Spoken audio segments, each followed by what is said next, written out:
Hi, welcome to Wellbeing Weekly. In this show, we'll cover aspects of health, beauty and well-being. Today, I'm pleased to welcome back Corrine to talk about Hopi ear candling. Hi, Corrine. Hi, you're right. Hi. Haven't seen you for ages, at least a week. I know. Busy times. Very busy times. Right, so today, Hopi candles. Yes, yeah. So, what is a Hopi candle? Okay, I brought a few candles here just to show the viewers, but a Hopi candle is a hollow candle and it's made from beeswax. Right. So with the clients that comes in, you will do a lot of checks, check into any contraindications before having a treatment. So you'll ask if the client has had any problems with the ears, any ear infections, any discharge, any problems in the past when they were a child with grommets, because they can scar the ears. These are all contraindications So not they're to people have. who wouldn't be able to have them. It's a reason for not having a Hopi candle. Anybody with any deep-rooted dizziness or imbalance, then they must go and see a doctor. Yeah. We only do, the Hopi candles is a very gentle way of removing just earwax. It's stuck in the first part of the ear canal. Right. And how it works is that we gently prep the client, so the client will be lying on one side. Right. I always explain everything to the client so they know, if they haven't had it done before, what to expect. And then I add just a gentle bit of olive oil or aloe vera oil around this area. This is the area to go into the ear. And don't you massage a bit around And to I also, loosen? I also massage around the ear just to loosen any wax, because you always get a better result from that as well. And then we just gently place it inside the ear canal, just not too deep, not too deep. You've got to create just a suction, a bond. So it literally just fits in. You twist it very gently, so it's not going to be any pain or any discomfort with the client. And then you literally know when it's just gently locked in. And then you light this end of the candle. Right. And then you hold the candle. Either you can actually hold the candle with your forefinger or thumb, or you can hold it like that. I was going to say, when I done it, I used to hold it like that. Yeah. Because I found it was steadier. Yeah. But I do know that in the heat from our hands we get hot. But before we do that, I always put a little guard on. So you can place this guard through the candle, and that just protects the clients from any particles from once the candle has been lit. I also put a towel around the client's shoulder and head. Right. So once the candle's lit, you can get little bits of ash or whatever falling, so it doesn't fall onto the client. It's all to do with protection of the clients. And then you light the candle. The client will actually hear a crackling sound. So that knows that then you know it is working when you hear a crackling sound. So what is that crackling sound? Is that the wax or? It's what it is. burning? It's a gentle suction from lighting the candle, the vacuum. It's gently taking out the wax or any debris from the ear. Because lighting it, it's what creates a vacuum and brings out it's a chimney effect, really, on the ear. But it's very gentle. It's very safe, and it will not harm any client's eardrums at all. It only works on the first part of the ear canal. It doesn't work on a deeper level at all. How far down does it burn? So we light the candle here. That is gently inserted into the client's ear as they're lying on the side. They're protected with all the guard and the towel. And then there's a little line here, so I'll take that guard off. There's a line here where once it burns down to there, then you gently take it out of the client's ear and put it to one side. So remember what side you've done. So at the end, then you can open up the candle and see all the wax which is inside. And it's amazing. It's amazing what you can get out of the ear. You always get more from one than the other, don't you? You do, yeah. It's like having one big hand, one big foot. Yeah, you always get more from one side. And then what we do at the end is literally just take this out the protection, little guard, and there's little sponge part as well. Get rid of that, cut through, open up the candle, and then the client can see. It's incredible. I mean, the results I've had is amazing. Yes. But yeah, the clients like to see what they've got out of the ear. Yeah, some people, it's really brown and horrible. Yeah, because you can get like a hard wax, so it's been there for a while. You can get a powdered sort of wax. They're all different colours. And it all depends on how long the actual wax has been stuck in the ear. But you can have a Hopi candle. You can have a session of Hopi candles. It only takes 15 to 20 minutes. Every month, every 6 weeks, for people prone to earwax.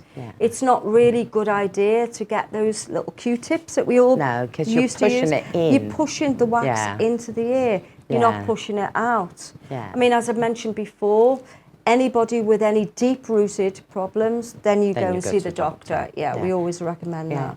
See, you do see these tiny little spoons that they say to use for earwax, but that to me is very strange, putting a little spoon in your ear. Oh, right, cupping it out sort of thing. Is that what it's called? Yeah. I would not recommend fiddling around with your ears. These are very safe. I mean, people will have different views on Hopi candles. But I think they're good. They draw. In my experience of being a beauty therapist, for the 30-odd years I've done it, the Hopi candles have been very successful and they're very gentle. They are. But always caution to wind. If there's a red flag there when you bring a client in, don't do the Hopi candles. You don't ever want to take any chances with the ears. No, if anything's not right, refer them to the doctor. Yeah.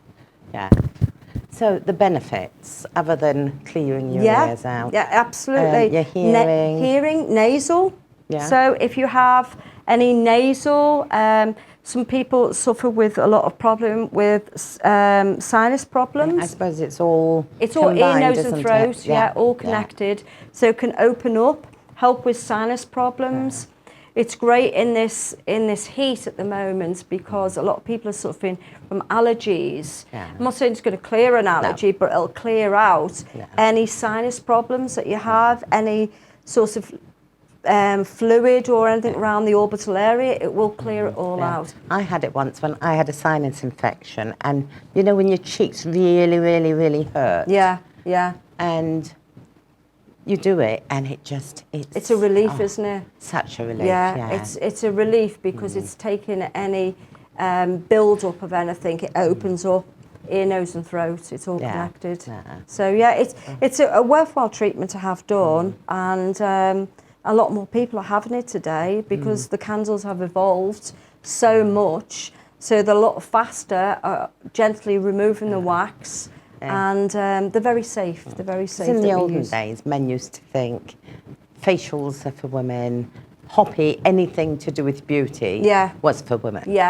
But you get so many men that have facials, that have lots of men come and have Hopi. A lot of men and ladies have the Hopi, and a lot more manicures, pedicures, In this day and age, beauty is not just for ladies, it's for men. Men come in to have a lot of facials, regular facials, regular massage, any holistic treatments. People are more open to all the new treatments that we have. So where I work, we are innovations of new treatments. So anything new that comes along, we like to bring it in, do all our training on it, and then offer it. So we have new and exciting things coming our way. So watch this space. Karine wants me to spend some more money. But you'll get it back. But who is the Hopi for? Who is it? Well, I would say for adults, really. Because somebody is younger, like children, they're still developing. Young children have problems with the ears. I would not advise it. No, I'd say go to the doctor. Don't go to the doctors. For adults, I would say anybody over 18, men or women. Obviously, as I've mentioned previous, people with hearing aids as well. That might be another contraindication. So just to check that you haven't got any damage from the ear. You know, you don't want to work or use a Hopi candle if anybody's had previous infections or any damage to the eardrum. Right. It's going to be a sensitive organ, and you have to stay away from that at all. So is there an up age limit? Not really, As long as they can get on the bed? Yeah, I mean, as long as the client is healthy, you know. If they've had any previous problems, I always air caution to the wind and say, you know, check everything out before you come. Yeah, definitely. It's always best to have your clients' well-being and health. We always will look after them, number one. That's the most important thing. Yeah. And then offer them the treatments, you know, that we've got available. Yeah, even if they're booked in and they come for it, if you see a contraindication... Yeah, you've got to say no. Yeah, you've got to say no. And it might be an hour of your time, 15 minutes, whatever. Doesn't matter, that you've does lost, it? but it doesn't matter. No. Because it's professional. It's you're looking after the client. The main thing, exactly. You're looking after the clients that come in because you know you're doing your job correctly and you know you're doing all the checks. Yeah. And you're looking after them, and also your professionalism, the way you've been taught, the way you believe in things. You're doing a good service for the public. So for me, that's important. Yeah. You know. Yeah, you need to make sure the client isn't in any harm, or if there's something wrong, you refer them to the doctor. Yeah. Because, you know, it's not all about money. It's about the client, about making them feel happy, about making them comfortable, making them want to come back. Exactly. And I think really initially just a conversation, a quick talk regarding a treatment, to explain the treatment, to explain and ask questions. I mean, I know we've got our health check forms, but just to have a one-to-one where a form is not valid, but you need to check certain things, you know. It's important to spend a couple of minutes just to explain a treatment, if it's a new treatment to a client, or just to find out exactly what that client wants out of that treatment. That's important. Yeah. Having a little conversation, just a friendly conversation, you know, what do you do, where do you come from, what's your job, you can find out. They'll sort of put little bits in, and you'll find out a lot about that client. Yeah. And you might actually find out that that treatment isn't any good for them. Yeah. Just from spending a bit of time with them. 100%. People do forget to mention certain things, you know. A certain thing, you know, you can have clients that regularly come to you, but you mightn't have seen them for a couple of months. And they've come back and say, for example, we're going to have a massage treatment with an infrared. And you haven't seen them for 6 months, you have to just quickly check. Anything new? Have you had any operations? Is there anything new that I need to know about? Have you had any accidents, anything like this? Any new medication? Any new medication, you know? Anything that gives you an indication that they can't have that treatment. It has been happened to me in the past where I've had a gentleman who regularly came, and I just double checked. Anything new I need to know about? Have you been in hospital? Have you had any accidents, any operations? And he said, no, everything's fine. But I had a pacemaker fitted a week ago. I'm sorry, you can't. You've got to double check with the hospital, you know. But that's a pacemaker is an important thing. You can't have an infrared. That's where having a little conversation with them. They wouldn't put it on the form, but it makes them remember. Oh yeah, I actually done that. But also, a lot of people don't realise that something like a pacemaker can be a big contraindication to a treatment, because if you put that client in the infrared chamber, it's going to get hot. It's going to get hot, but also will alter the frequency of the pattern of that rhythm to keep the heart beating in the correct way. You know, it can cause all sorts of problems as well as melting. You know, it's... And people don't realise that. And we don't want people with melted pacemakers. No, because we're melting here at the moment, aren't we? We are definitely well and truly melting. But actually, once again, we have done our time and been told time to get off. Okay. Yes. Until next time. Until next time. So thank you very much. You're welcome. Totally enjoyed it again. Thank you. And I will definitely see you again. Right. Thank you. Thank you very much for watching. obviously like to thank Corrine for giving up her time again. You're welcome. And sharing your vast knowledge. So thank you very much for watching. Goodbye. See you next week.